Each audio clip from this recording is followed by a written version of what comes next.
তোমাদেরকে আমি যে গল্পটা বললাম, মা ওর ছেলের গল্প, তোমাদের কেমন লাগলো বলো? ভালো। গল্প থেকে তোমরা কি শিখেছো? ভূত বলে কিছু হয় না। আর কি শিখেছো? সবকিছুতে ভয় পাওয়া উচিত না।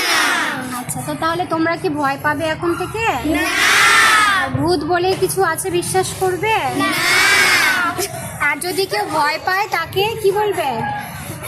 সে হচ্ছে একটা ভূতুড়ে।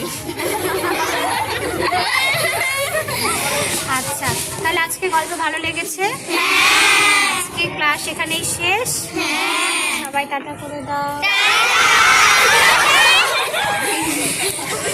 সবাইকে দিচ্ছি টাটা করে।